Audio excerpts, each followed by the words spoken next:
사랑하는 성부중학교 3학년 학생 여러분 반갑습니다. 지난 시간에 이어서 오늘은 지구가 왜 달보다 따뜻한지 그 내용을 살펴보겠습니다. 지난 시간에 온실 효과에 대해서 배웠죠.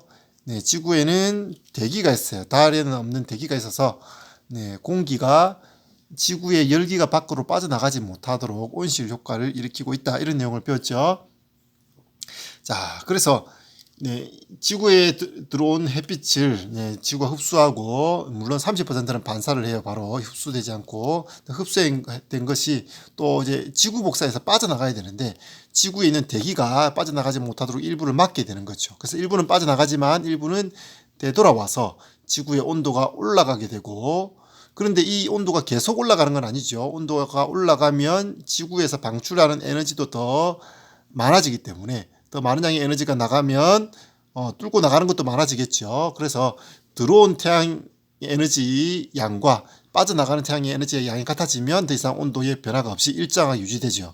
이게 이제 복사 평형인데, 이 대기가 없을 때보다 대기가 있으면, 막아주는 게 있으면 좀 더 높은 온도가 되어야지 복사 평형을 이루게 된다는 거죠.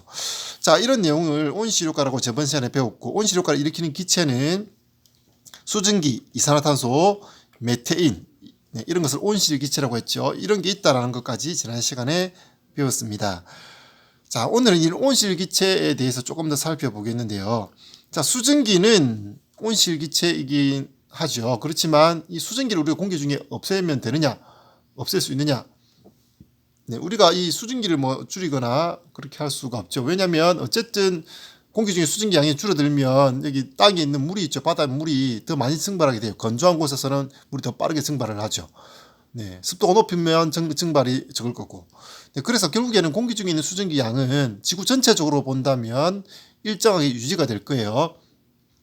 지역별로는 날씨에 따라서 수증기 양이 달라질 수 있겠지만 지구 전체적인 수증기 양은 거의 일정하게 유지될 거예요. 왜냐하면 이 수증기는 다시 구름이 돼서 비가 내리고 또 다시 증발해서 공기 중으로 가고 계속 순환하기 때문에, 자, 이것은 우리가 일정하게 유지된다라고 보면 되겠고, 그 다음에 이제 이산화탄소와 메테인은 그렇지가 않죠.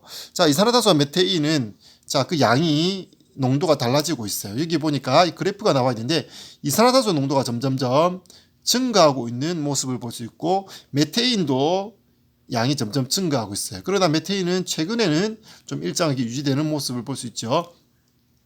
자, 이런 온실기체인 이산화탄소와 메테인이 농도가 증가하면 어떻게 되느냐? 지구가 평균 기온이 계속 올라가게 되겠죠. 자, 이런 온실기체의 농도가 진해지면 지구를 막고 있는, 열기가 빠져나가죠. 막고 있는 온실기체의 농도가 진해지면 역시 더 많이 못 빠져나가겠죠.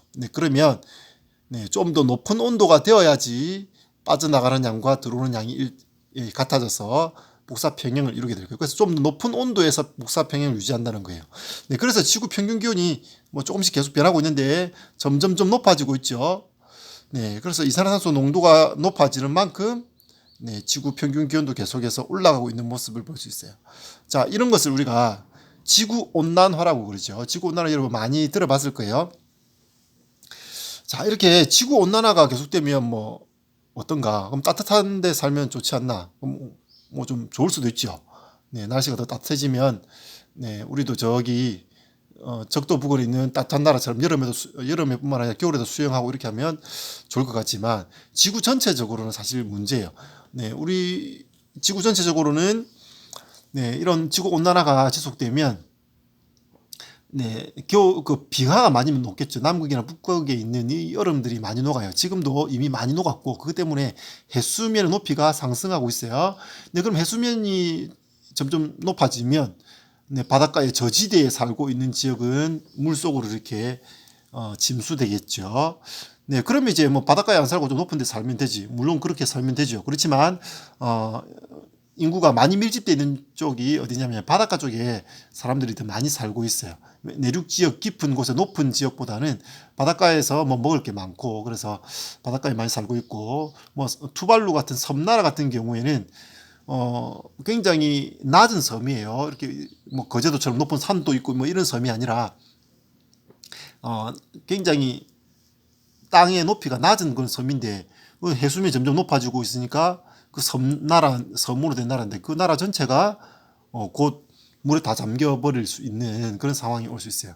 근데 그럼 이제 그 사람들은 뭐 삶의 터전이 없어져 버리는 거죠. 근데 다른 데로 다 이주를 가야 되겠죠. 네, 이렇게 뭐 온실 효과에 이런 효과가 나타날 수도 있고 뭐 자연 환경도 사실은 많이 달라질 수 있어요. 그래서 이제 우리나라는 좀 더 따뜻해지면 좋을 것 같지만 뭐 원래 좀 더웠던 나라들은 더 뜨거워지면 뭐 힘들어질 수 있겠죠. 그다음에 뭐 사막화가 뭐 계속된다든지 그렇게 될 수도 있겠고. 근데 북극에 살고 있는 북극곰은 이제 얼음 덩어리가 있어야 되는데 그 얼음 덩어리를 타고 이동을 해서 먹이 사냥도 하고 하는데 네, 얼음이 많이 녹아가지고 북극곰이 살아가기 힘들다. 뭐 그런 얘기들도 많이 들어봤을 거예요.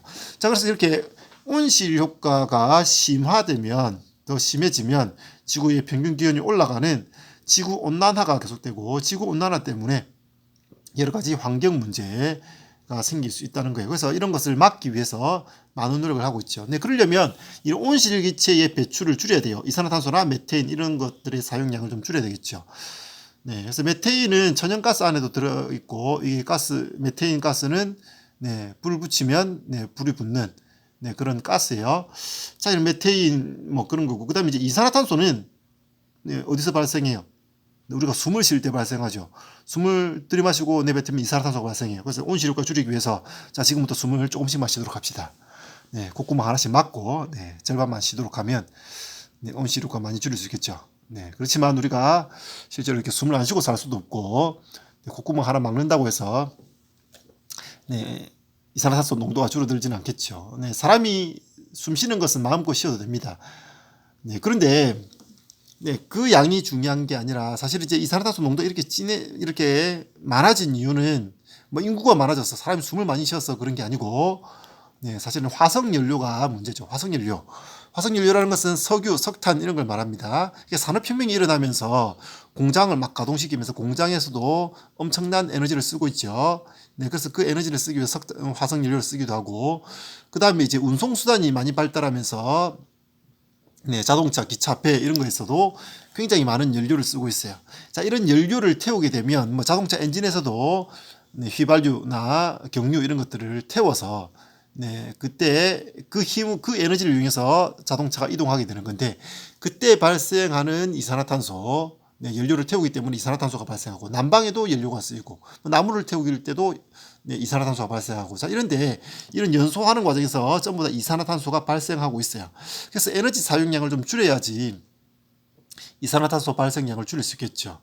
네, 그래서 이렇게 이산화탄소 발생량이 계속 증가하고 있는데 자 이것을 줄일 필요가 있고 이런 이산화탄소는 네, 이렇게 에너지 사용 때문에 생긴다. 네, 그래서 이산화탄소가 배출을 줄이도록 우리는 이제 좀 친환경 연료를 쓴다든지 네, 어쨌든 이렇게 에너지 사용량을 좀 줄여야지 될 필요가 있겠습니다. 자, 그럼 이제 다음 페이지 넘겨 볼까요? 선생님이 했던 얘기가 여기 뭐 정리되어 있는데 자, 이산화탄소 농도 때문에 온실 효과를 많이 일으키는데 이산화탄소 양을 많이 줄여야 될 필요가 있어요. 네, 그래서 자 이렇게 네, 대기 중에 이산화탄소와 같은 온실 기체가 농도가 증가하면 온실 효과가 더 강화되어서 더 높은 온도에서 복사 평형을 이루어서 지구 평균 기온이 상승하게 된다 했어요. 자, 그래서 자, 온실 기체가 증가해 온실 기체 양이 증가해 지구 평균 기온 지속적으로 상승하는 이런 현상을 네, 지구 온난화라고 합니다. 지구 온난화. 자, 그래서 이런 것들을 줄이기 위해서 온실기체의 배출을 줄이도록 노력해야 되겠습니다. 자, 그래서 온실 효과가 나타나서 지구 평균 기온이 올라가면 해수면이 상승하고 기온이 상승하고 뭐 이런 일들이 일어나죠. 네, 이런 것들이 일어나지 않도록 같이 노력해야 되겠습니다. 자, 오늘 이제 뭐 간단히 정리해 봤는데 중단원 점검을 같이 한번 볼까요? 네. 자, 우리가 이 단원에서 배운 내용이 기권, 네.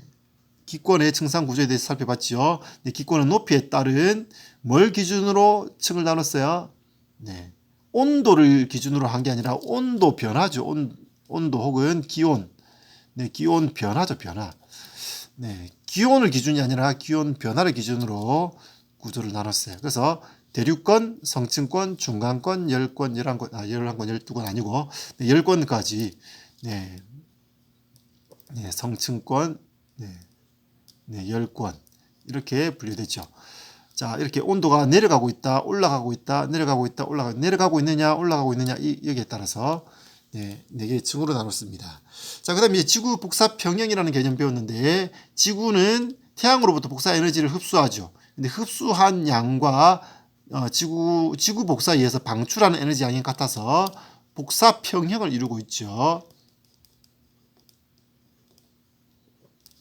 네, 지구는 네, 적외선 형태로 에너지를 이렇게 방출한다고 했습니다. 태양에서는 가시광선, 우리 눈에 보이는 빛의 형태로 에너지가 들어오죠. 자, 그래서 태양 복사와 지구 복사형이 같다. 이게 복사 평형이었습니다. 자, 근데 네, 지구는 대기가 있어서 이게 복사평에서 네, 지구 복사에서 바로 빠져나가지 못하고 일부는 되돌아오는 그런 현상이 나타나죠. 네, 지구의 대기는 네, 이것을 이제 온실 효과로죠. 온실 효과 때문에 대기가 없을 때보다 대기가 없는 달보다도 더 높은 온도에서 복사 평형을 이루고 있어서 더 높은 온도인 상태를 유지하게 된다는 얘기였어요. 자, 그다음에 대기 중에 포함된 온실기체의 농도가 증가하면 지구로 되돌아오는 빠져나가지 못하는 에너지가 더 많아지니까 더 온도가 높아져야지 빠져나가는 양과 들어오는 양이 같아지겠죠. 그래서 더 높은 온도에서 복사 평형을 이루게 되죠. 네, 그래, 네, 네, 온실 효과가 이게 네, 온실 효과가 강화되어 지구의 평균 기온이 지속적으로 상승하는 네, 이런 현상을 네, 지구 온난화라고 했죠. 지구 온난화.